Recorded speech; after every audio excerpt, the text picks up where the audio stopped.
The first thing Emma noticed was the silence. Not the usual quiet of early morning on the rescue ranch, where horses snorted softly and the wind nudged the dry grass. This silence was thick, unnatural, the kind that felt like it pressed against the ribs.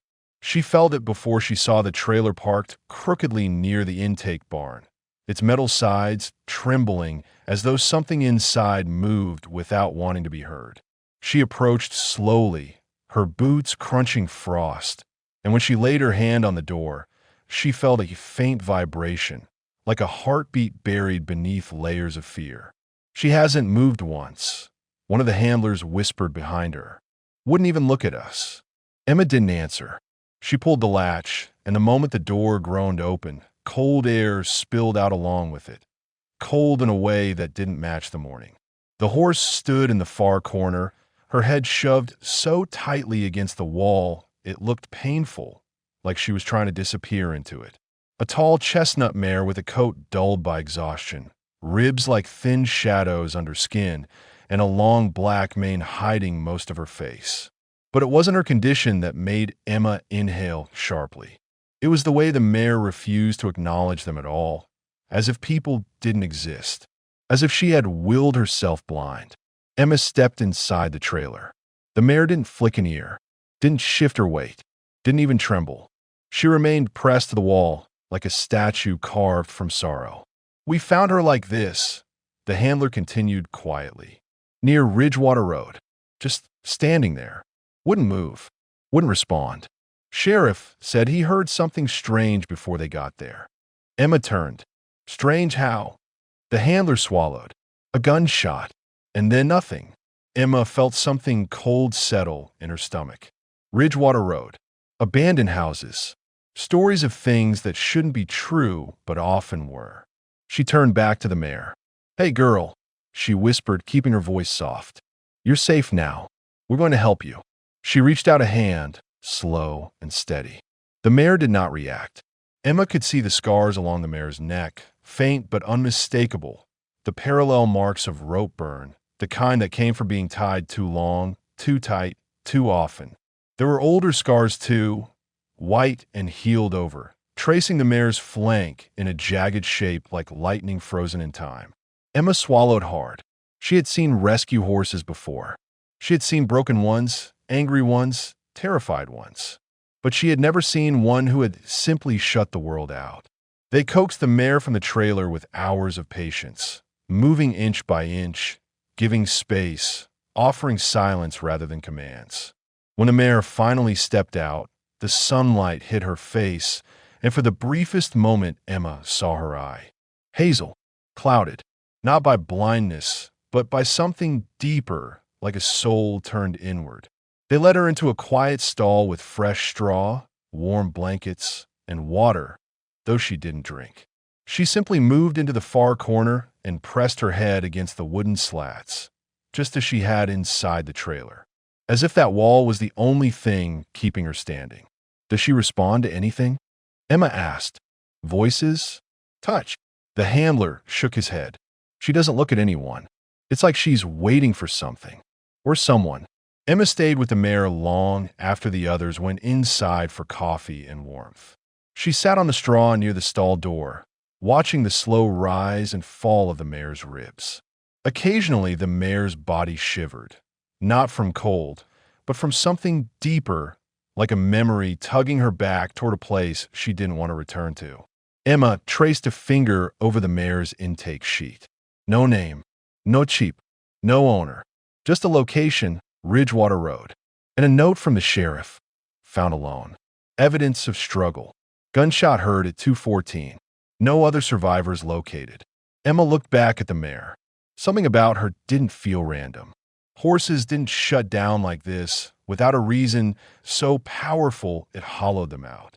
She leaned closer, studying the mare's face again, desperate for any sign that the horse knew she existed.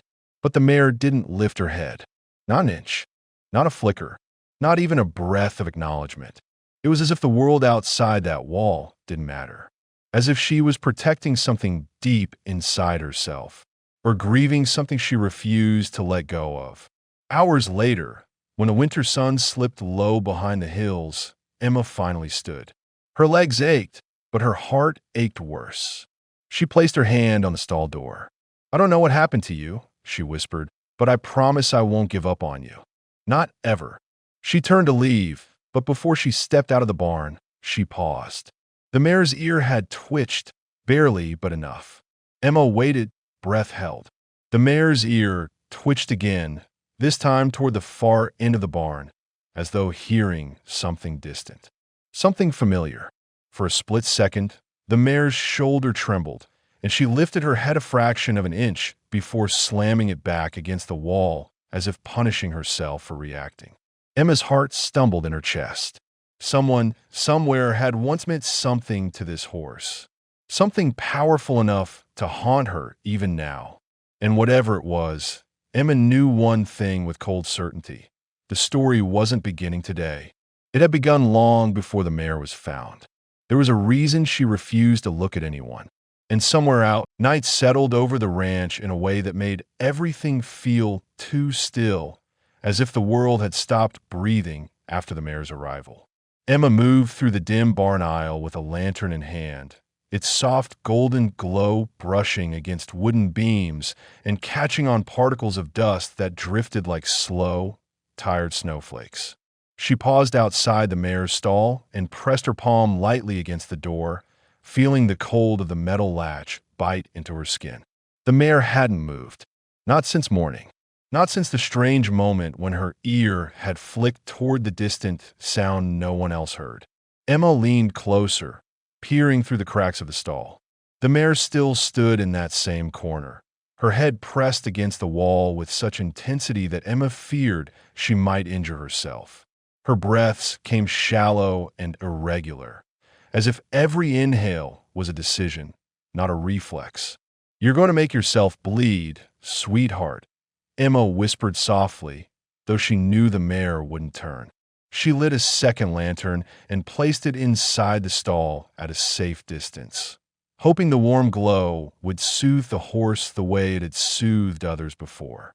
But the mare didn't respond. Not with a twitch of muscle, not with a shift of weight. It was as if life clung to her with fraying fingers. Emma's spine prickled with worry. In her years working with animals who had seen more pain than many humans ever would, she had learned to recognize the moment just before a creature surrendered to despair, to exhaustion, to whatever had scarred it beyond recovery. She saw that moment hovering over the mare like a shadow. She sat beside the stall door, pulling her knees close to her chest. The barn creaked occasionally, the wind rattling loose shingles on the roof. Somewhere in the distance, coyotes yipped as they began their nighttime wanderings. But here, near the mare, everything felt mute, as though even the air hesitated to disturb her. Emma reached into her coat pocket and pulled out a little recorder, an old, scratched device she kept for documenting rescue intakes and progress updates. She hadn't meant to grab it earlier, but something had pushed her to take it. Now she turned it over in her hand, tracing the metal edges with her thumb. She thought of the sheriff's report. A gunshot, a struggle, Ridgewater Road, an empty place where nothing good ever lingered, and a single horse left behind. Why? Horses didn't end up in places like that without people. Good or bad, they always had someone attached to their story.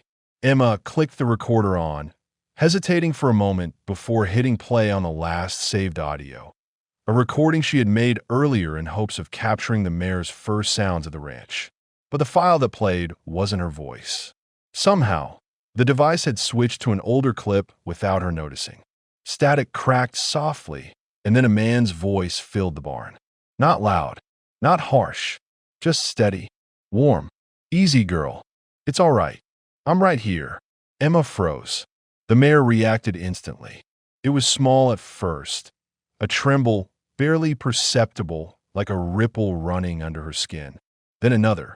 And then, slowly, painfully, the mare lifted her head from the wall. Emma's breath caught in her throat. The mare's eyes, previously glazed with emptiness, widened just slightly, as though trying to pierce the darkness for the source of the voice. Her ears moved, not one but both, turning forward, straining. Emma didn't dare breathe. The mare took one step backward, unsteady and reluctant, as if afraid hope might lash her for daring to follow it.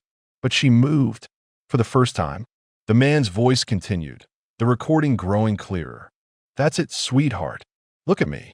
Hey, easy now. I'm not going anywhere."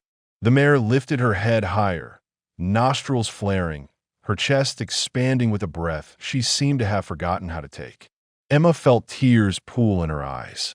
It was like watching a body come back to life after being frozen in time. The mare shifted, turning her head toward the sound. Not all the way, but enough that Emma saw her face fully for the first time. Her eyes were full of something raw, trembling, desperate. Recognition. The voice meant something to her. Meant everything. Emma's heart pounded. Who was he? The sheriff's report hadn't mentioned another person or survivor. Only a gunshot, a struggle, and a horse found alone. Emma looked down at the recorder, confusion and fear tightening her chest. She didn't know this voice. She had never saved this clip. How had it ended up here? She checked the file name, 02-14 Ridgewater. Her blood ran cold. The date, the time, the moment the sheriff had heard the shot. Emma's hands trembled as she replayed the beginning. The static, the voice, the sound of rustling, like someone moving quickly. Then the words, "If something happens, just find her. Don't let her be alone." Emma slammed the stop button. Her breath shook. The mare's head jerked at the sudden silence, panic flashing across her face. Emma quickly turned the recorder on again. The voice resumed. The mare exhaled a long, broken sound, almost a whimper, stepping closer, closer still. She approached the stall door with slow, fragile movements, until she stood near enough that Emma could feel the warmth of her breath through the wooden slats. The mare's eyes glistened with something beyond pain, something like pleading. Emma's own voice felt trapped in her throat. She whispered the only question that made sense. "Who was he to you?" The mare didn't look away, didn't retreat. For the first time since she arrived, she faced another living being. And in her trembling gaze, Emma saw it. An unspoken story carved in agony. Love, loss, and a bond so strong it had refused to break, even in the face of death. Outside, the wind howled across the dark fields, bending the distant trees. But inside the barn, the world shifted, quiet and electric. Something had found its way back to the horse. Or perhaps the horse had been waiting for this moment all along. Emma pressed her forehead to the stall door, closing her eyes as a chill moved down her spine. Whatever happened on Ridgewater Road hadn't ended. Not for the mare. Not for whoever had spoken those words. And now, not for Emma either. The story she thought she was living had just cracked open at the seams, revealing something far bigger, something dangerous, something unfinished. The mare's fate wasn't a rescue case. It was a message, and Emma had just heard the first whisper of the truth. Emma barely slept that night. The recording played over and over in her mind, the man's voice echoing with a tenderness so deep it hurt to hear. Every time she closed her eyes, she saw the mare's trembling reaction, that fragile spark of life that flared at the sound of those three simple words. "I'm right here." She couldn't get them out of her head. Morning came slowly, with a dull gray light pushing through the frost-blurred windows of the ranch house. Emma sat at the kitchen table with a mug of untouched coffee cooling between her hands. She had always prided herself on keeping her cases separate from her emotions. Years of rescue work had taught her that patience and logic saved more lives than panic ever could. But this situation defied the rhythm she knew. It wasn't just the mare's refusal to look at anyone. It wasn't just the mysterious recording that shouldn't have existed on her device. It was the sense, no, the certainty that the horse wasn't grieving something. She was grieving someone. And whoever that someone was, the mare wasn't moving forward until she knew the truth. Emma set the mug down and rubbed her palms over her face. She knew what she had to do, even if she dreaded hearing the answer. She picked up her jacket from the back of the chair, grabbed her keys, and headed out into the brittle morning cold toward the sheriff's office. The gravel crunched beneath her boots, each step echoing louder than it should have in the empty street. When she pushed open the office door, the bell overhead jingled weakly. Sheriff Holt looked up from his desk. He was a broad man, worn around the edges like an old saddle, with silver hair and a line of suspicion permanently carved into his brow. "Emma," he said, setting aside a stack of reports. "You look like you haven't slept." "I haven't," she answered bluntly, then walked forward and placed the recorder on his desk. Holt frowned. "What's this?" "Something you need to hear." Emma clicked play. The sheriff leaned back in his chair, arms crossed, brow furrowed deeper with each second of the recording. When it ended, he didn't speak at first. He just stared at the recorder, tapping one finger rhythmically against his forearm. Finally, he exhaled long and heavy. "Where'd you get that file?" "I didn't," Emma said. "It appeared on my recorder sometime between last night and dawn. I didn't save it. I didn't even know it existed." Holt's eyes narrowed. "You're telling me this is what? Supernatural?" "I'm telling you there's a man involved. Someone the mayor knows. Someone she reacted to as if he were standing right in front of her." Holt leaned forward, his voice low, almost cautious. "Emma, the only tracks found near that horse were hers. And the blood at the scene," he paused, the way people do when they're trying to cushion something painful. "It belonged to a man. We just haven't ID'd him yet." A cold shiver crawled up Emma's arms. "So he could still be alive. Or," Holt said softly, "he's the reason the mayor was alone." Emma swallowed hard. She didn't want to picture that possibility, but the unspoken weight of it settled heavily between them. Holt sighed and reached for a folder on his desk. "Look, I didn't want to overwhelm you yesterday, so I didn't show you these. They were found in the brush about 50 yards from where we found the mare." He slid the folder across the desk. Inside were several photographs. A saddlebag, torn fabric, bullet prints, a broken phone, and one item that made Emma's breath hitch sharply, a small metal tag attached to a leather strap. A horse halter tag, engraved with the name Lark. Emma felt her throat tighten. Lark. The mare had a name, a real one. A quiet sorrow washed through her as she traced the engraved letters with her fingertips, imagining someone choosing that name lovingly, calling it softly into the wind. "There's more," Holt said. He pulled out a second photograph. This one showed a man's jacket, dark, heavy, half buried under dirt and frost. But what caught Emma's attention wasn't the jacket itself. It was the smear of something bright near the collar. Something red. "Blood," she whispered. "Fresh when we found it," Holt confirmed. "But no body." He leaned back again, eyes fixed on Emma. "If that voice on your recorder belongs to the same man who wore that jacket, he either walked away before we arrived, or someone took him." Emma's pulse hammered against her ribs. "So what are we doing?" "Waiting." Holt hesitated. "We're searching. But that area is huge, and with the recent snowfall, tracking anyone is slow going. We'll find him, one way or another." Emma shook her head softly. Something deep inside her whispered that time was running out. She didn't know how she knew. She just felt it, the same way animals sense storms before the sky darkened. She pocketed the halter tag and stood. "I need to get back to Lark." Holt raised an eyebrow. "You think the horse knows more than we do?" "I think," Emma said quietly, "that she's the only one who knows what really happened." She drove back faster than she should have, gravel spraying behind her tires. The moment she entered the barn, she felt a strange stillness in the air.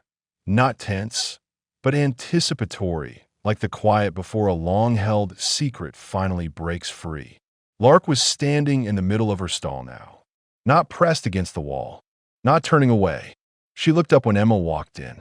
For the first time, their eyes met without hesitation. It wasn't trust, not yet, but it was no longer fear. It was recognition. Emma stepped closer, slowly, her breath fogging the air between them. "Lark," she whispered, feeling the name settle naturally on her tongue. The mare's ears flicked, acknowledging the sound. Emma reached into her pocket and pulled out the tag. The moment the metal glinted in the lantern light, Lark's entire body went still. Her nostrils flared. Her muscles trembled violently beneath her coat. She stepped forward, lowering her head until her muzzle touched Emma's hand, touching the tag with a gentleness so heartbreaking it almost felt human. Then, something startling happened. A sound escaped the mare, a soft, broken exhale that carried the weight of loss, memory, and longing. And Emma heard it for what it was. A grieving cry, but not for a past that was gone. For someone who was still out there. Someone she could still hear. Someone she refused to give up on. Emma closed her fingers around the tag, her eyes burning with tears. "All right," she whispered shakily. "We'll find him. I promise you. We'll find the man who whispered those words." Outside, a gust of winter wind swept across the ranch, rattling the barn doors like an omen. And in that moment, Emma realized this was no longer a search effort. It was a race. Against time. Against the cold. Against whatever darkness had unfolded on Ridgewater Road. And Lark, silent, grieving, desperate, was the only one leading the way. Emma barely felt the cold as she led Lark out of the barn that morning, though frost clung to the mare's dark coat like powdered glass. The sky was a washed-out gray, still holding the lingering chill of dawn, and the air sharpened every breath as if the world itself was bracing for something. Lark walked beside her more willingly than ever before, not pulling away, not drifting back into the quiet shell she had lived in since the rescue. Instead, she moved with tense, focused steps, alert, ears pricked, nostrils flaring, as if listening for a voice only she could hear. That alone told Emma everything. The mare knew exactly where she was going. They reached the trail that wound up toward Ridgewater Road, a narrow path pressed between clusters of bare pine trees. Last night's wind had left the ground littered with broken twigs and a thin layer of snow, patchy and uneven, but even so, Emma saw the prints. Hoof prints, fresh, deep, unmistakable. Lark's. And next to them, barely visible but present enough to raise goosebumps on Emma's skin, were faint impressions of boot tracks. They trailed ahead like a breadcrumb line through the frost. Emma crouched next to one, running her fingers through the compressed snow. The edges were crisp, recent, definitely within the last 24 hours. Her heartbeat quickened. Whoever those prints belonged to was still close.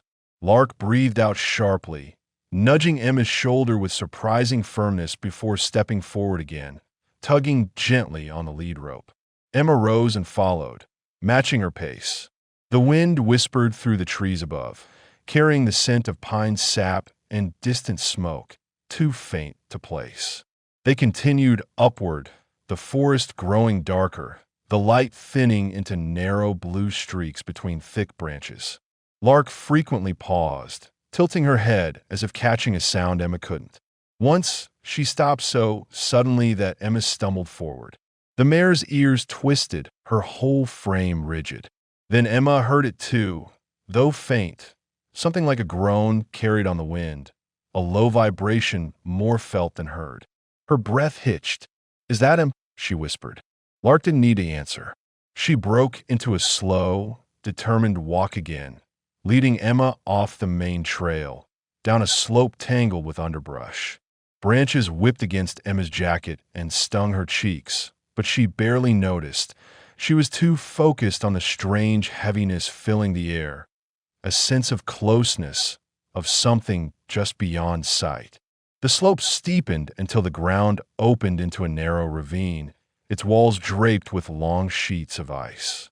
A small stream ran through the center, half frozen, the water gurgling weakly beneath thin, glassy layers. This place had an eerie stillness, like a forgotten pocket of the world untouched by sound or movement. Lark stood at the edge of the ravine, staring down with wide, trembling eyes. Emma followed her gaze. At first, she saw nothing but rocks, twisted roots, and frost. Then her eyes caught something slumped near the far wall, a shape. A dark, unmoving shape. Emma's breath vanished. A man.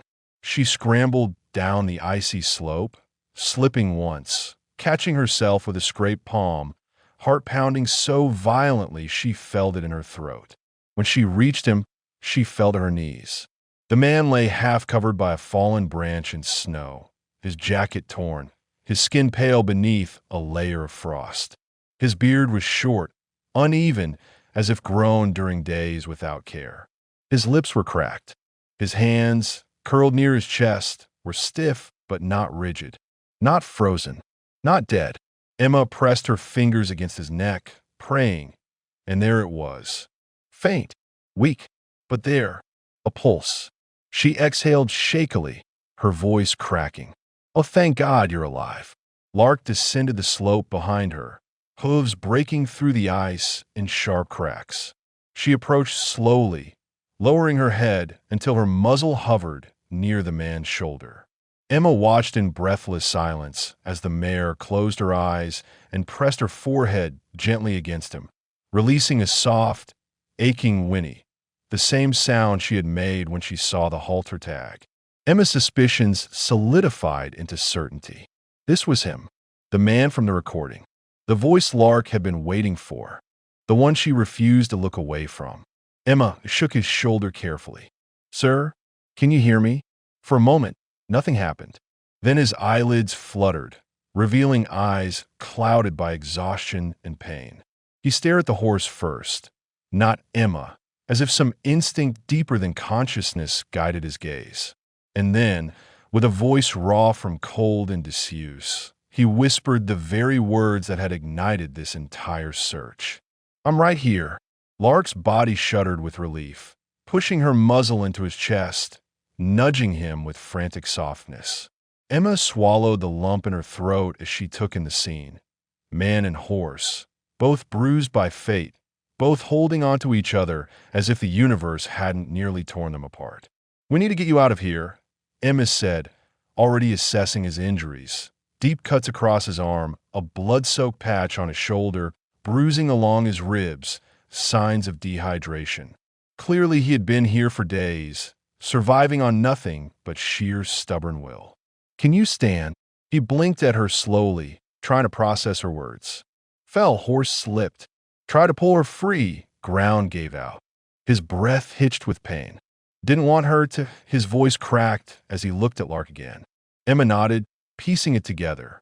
He had refused to leave the mare. Even injured, even freezing, he had stayed. "She found you," Emma whispered. "She led me here."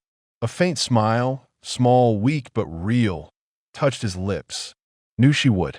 Emma slipped her arm under his shoulders and tried to help him up, but he gasped sharply, clutching his side. 2 ribs were definitely broken. Maybe more. Lark stepped forward again, positioning herself beside him, lowering her body slightly as if offering support. Emma stared, her throat tightening. "Are you sure?" she whispered to the mare, even though she knew the answer. The man leaned against Lark's shoulder, gripping her mane with trembling fingers. Slowly, painfully, with Emma's help, he rose to his feet. Lark stood perfectly still, bracing her legs, taking his weight without a single flinch. The man pressed his forehead against her neck, tears slipping silently down his cheeks, disappearing into her dark winter coat. He didn't need words. The look on his face said everything. Emma steadied him on Lark's other side and began guiding them along the frozen ravine path, step by slow step. Snowflakes had begun to fall, drifting gently around them like soft ash. As they climbed back toward the trail, Emma glanced at the man. "What's your name?" He hesitated, breath fogging the air. "Clay," he rasped. "Clay Mercer." Emma nodded. "I'm Emma. You're safe now. We'll get you home." Clay winced at the word, his voice breaking again.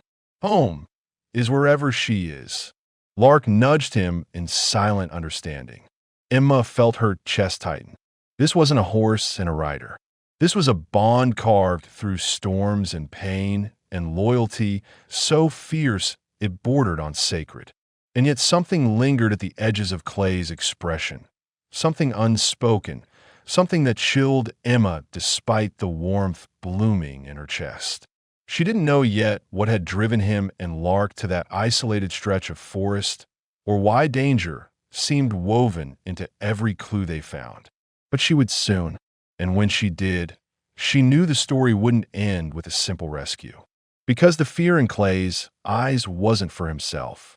It was for Lark, and fear that deep always had a reason. The wind had already picked up by the time they reached the ridge, sweeping across the treetops in long, mournful gusts that carried the scent of snow and something sharper, something metallic, almost like cold iron. Clay leaned heavily on Lark's shoulder, each breath shallow, each step a battle against the pain that rippled through his bruised ribs.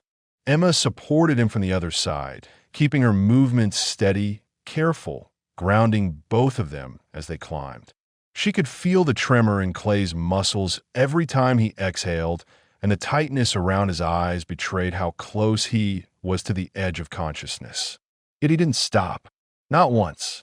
It was as if some invisible thread pulled him forward, some instinct stronger than pain itself. When they reached the plateau above the ravine, the forest opened into a wide clearing. The wind tore across it relentlessly, flattening the brittle grass and swirling snow around their legs. Clay winced at the brightness of the sky, blinking as though he hadn't seen daylight in days. He paused, gripping Lark's mane tightly, a silent plea for one more moment before they moved. Emma adjusted her hold on his arm, steadying him. "We're almost there," she murmured. "You'll be warm soon. Sheriff Holt will have a truck coming to meet us." Clay's jaw tensed. "Holt?" he echoed, voice cracking with worry rather than recognition. Emma looked at him curiously. "Yes. Is something wrong?" Clay's gaze drifted into the distance, distant dread clouding his features. "He was supposed to keep them away," he said quietly. "He promised." A cold ripple crawled up Emma's spine. Before she could ask what he meant, Lark's ears shot forward and her entire body stiffened. The mare lifted her head sharply, nostrils flaring at something hidden in the wind. Emma instinctively tightened her grip on Clay. "What is it?" Lark let out a low, warning rumble deep in her throat, a sound Emma had never heard from her before. The mare's posture had shifted into something protective, almost wild. Emma followed her gaze toward the tree line. At first, she saw nothing, just the shadows of pines shifting in the wind. But then she heard it, a distant hum, low and rhythmic, growing louder with every second. Not wind, not animals, engines, several of them. Clay's breath hitched with a mix of fear and fury. "No," he whispered. No, they weren't supposed to find her." Emma's pulse quickened. "Clay who?" But the question died in her throat as black trucks emerged from between the trees, their tires crushing frost-covered branches, engines growling like beasts. They stopped in a half-circle around the clearing, cutting off every exit. Men stepped out, 6, maybe 7, wearing dark winter gear, their faces hidden beneath hoods and scarves. Their movements were sharp, deliberate, like people who had done this many times before. One of them pointed directly at Lark. "That's her," he said to the others. "Don't let her run." Clay tried to push himself forward, but the pain stopped him short. He clung to Lark, shaking his head with desperate force. "You can't take her," he rasped. "She's not property. She's not your experiment anymore." Emma froze. Experiment. The man at the front stepped forward, pulling down his scarf to reveal a cold, calculated expression. Someone who wore authority like a second skin. "Clay Mercer," he said with a thin smile. "You're a very difficult man to track, but you left quite the trail this time." Clay's body trembled, but he stood a little straighter, shielding Lark with everything he had left. "You left her to die," he spat. "You said she was unstable, dangerous, but she's not the monster. You are." The man's smile didn't waver. "We didn't leave her to die. We left her because she was becoming inconvenient, and you knew very well she wasn't ready for outside exposure. You ran with her. You stole company property. Did you really think we wouldn't come reclaim what's ours?" Emma stepped forward, anger burning hot in her chest. She's not an object. She's a traumatized horse who nearly died because of you. The man didn't even look at her. She's a prototype, he corrected smoothly. One that cost us millions. One we're taking back today. Emma stared at him, stunned. Lark, gentle, grieving, loyal Lark, treated like an asset, a possession, a project. Something in Emma snapped. She positioned herself beside Clay, standing between the mare and the approaching men. Clay whispered, voice trembling, "Oh, they don't stop. They don't hesitate. They—" He didn't finish because one of the men reached into his coat. Lark's reaction was instantaneous. The mare lunged forward with a powerful, furious sound, half whinny, half roar, placing herself directly in front of Emma and Clay. Her muscles rippled under her coat as she lowered her head, ears pinned flat, ready to defend. Emma grabbed her halter instinctively, feeling the violent tremor in the mare's body. "Easy, girl," she whispered. "I'm right here." The words, those exact 3 words, washed over Lark like a jolt of electricity. She stilled for the briefest moment, her breath returning in hot, fogged bursts. The man in front hesitated, clearly not expecting resistance from an injured horse and 2 exhausted humans. "Enough of this," he snapped. "Take her." 2 men lunged forward. They didn't get far. Lark reared, not wildly, but with precision, as though protecting Clay had been trained into her very bones. Her forelegs sliced through the air, hooves striking inches from the men's faces, forcing them to stumble back. Emma yanked Clay aside as the mare pivoted sharply, positioning herself in front of them again. Snow exploded beneath her hooves as she stomped, snorted, and squared her stance like a warrior defending her own wounded. Emma had never seen anything like it. Pure devotion, pure defense, pure love. The lead man stepped back in frustration. "Fine," he barked. "Trank her." Clay gasped. "No." Emma grabbed Lark's reins, ready to run, but there was nowhere to go. The trucks blocked every escape, and the men were spreading out. She felt Clay sag beside her, weakening, his breaths ragged. She couldn't fight them all. Lark couldn't run carrying a man with shattered ribs. They were cornered, hopelessly outnumbered, unless a rumble echoed from the ridge behind them. A loud one. Tires on gravel, kicking up snow. Emma whipped her head toward the sound. Another truck appeared, then another. Sheriff Holt stepped out, hand on his holster, jaw clenched so hard the muscle twitched. Deputies flanked him, weapons drawn. "Step away from the horse," Holt ordered, voice booming across the clearing. "Now." The corporate men stiffened. The lead one scoffed. "You have no jurisdiction here." Holt's eyes burned with cold fury. "You're trespassing, armed, intimidating a civilian, and interfering with a county rescue operation. You took a step forward. That gives me every damn reason I need." For a moment, no one moved. Then the leader gave a small nod to his men, a retreat signal. The trucks reversed slowly, engines rumbling like reluctant threats.